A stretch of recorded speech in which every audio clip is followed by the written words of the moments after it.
খুব ভালো একটা কাজ করছে, খুব ভালো।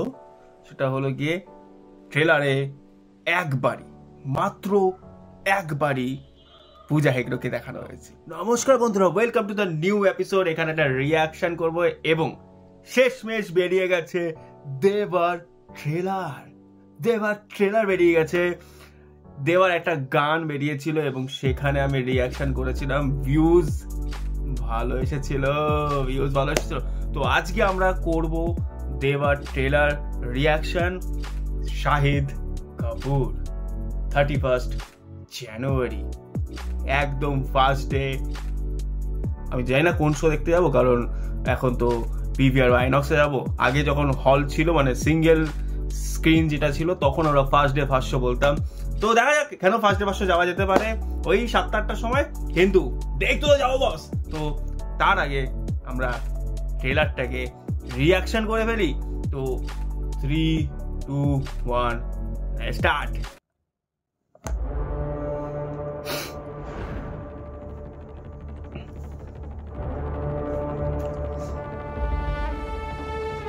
उन्होंने हमारे फंक्शन में घुस के हमारे भाई पे गोली चलाई और उसे मार दिया।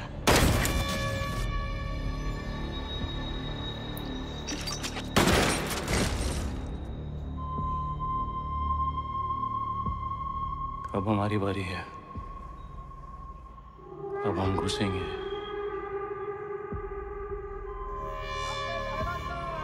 हर उस गली में, हर उस सिस्टम में, हर उस एरिया में जिसको हमने खुला छोड़ा हुआ है।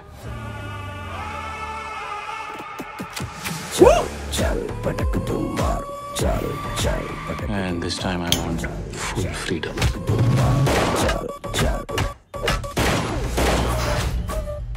This hooliganism has to stop. Article छपा है तुम्हारे बारे में, पुलिस या माफिया। Hey, शाबाश। I am mafia.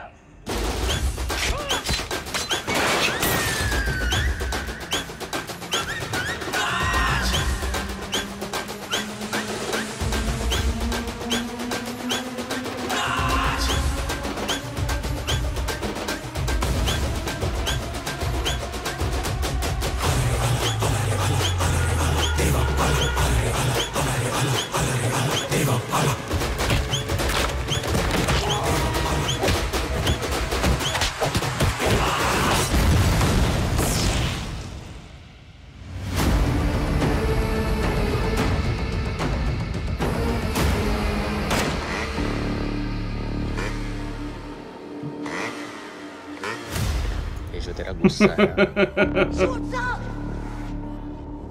डर है तेरा। Please, sir, shoot!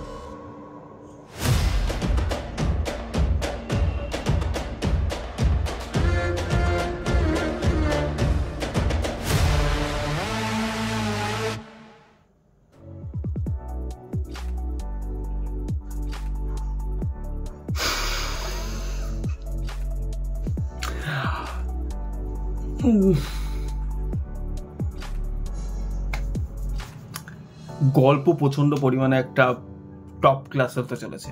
Story line এবং স্ক্রিন প্লে, আমার যা মনে হচ্ছে স্ক্রিন প্লে টাইট হতে চলেছে। টাইম, যে টাইমটা দেখানো হবে সে টাইমটা কি সেটা ঠিক আমি বুঝতে পারছি না। দুটো টাইম দেখানো হচ্ছে, যেখানে অবভিয়াসলি শাহিদ কাপুরের দাড়ি রয়েছে, আর যাতে ক্লিন শেপ না, ট্রিমড লাইক মি। সো খুব ভালো একটা কাজ করছে, খুব ভালো। সেটা হলো গিয়ে ট্রেলারে মাত্র একবারই পূজা হেগড়েকে দেখানো হয়েছে। আমি খুব হ্যাপি হয়েছি, খুব। সো নজরে রেখো বন্ধুরা, নজরে রেখো। আর টিকিট কিন্তু কাটতে থেকো, কারণ মোস্ট প্রবাবলি ওই 26 or 27 থেকে স্টার্ট হয়ে যাবে বুকিং। সো প্লিজ কন্টিনিউ, কেটে নিও। আর এই মুভিটাকে হিট করাতে হবে বস। সবাই মিলে আসো, সবাই মিলে দেখো এবং ব্লকবাস্টার ছাপাও, কারণ বলিউডে অবভিয়াসলি এটা হলো গিয়ে একটা রিমেক সিনেমা। এবং যে ডিরেক্টর সেও হলো গিয়ে আগে একটা আমি এক্স্যাক্টলি জানি না, বাট অন্য ইন্ডাস্ট্রি থেকে কাজ করে, মানে বলিউডতে না, অন্য ইন্ডাস্ট্রি থেকে মুভিটাকে এনেছিল পুলিশ, মুম্বাই পুলিশ। কিন্তু বলিউড স্টারেরও ক্ষমতা আছে বস। এখন শুধুমাত্র যে মানে তেলেগু ইন্ডাস্ট্রি থেকে বা তামিল ইন্ডাস্ট্রি থেকে যে মুভি আসবে এবং ওদেরকে 1500 বা 1600 কোটি কামাবে সেরকম না, বলিউড ইন্ডাস্ট্রিতেও সেই ক্ষমতাটা রয়েছে এবং সেরকম স্টার রয়েছে, শুধুমাত্র প্রেজেন্স করাটা বাকি রয়েছে। হ্যাঁ, বলিউডের মানে সেরকম ডিরেক্টর নেই যারা প্রেজেন্স করতে পারবে লোককে, কিন্তু আমার ভরসা আছে। আর এই মুভিটা সুপার হচ্ছে, ট্রেলারটা তো সুপার হয়েছে ভাই। তো স্টে টিউন, কেমন লাগলো ট্রেজারটা, মানে ট্রেলারটা, আর হলো গিয়ে আমার রিয়াকশন কেমন হলো প্লিজ জানাও। Thank you so much.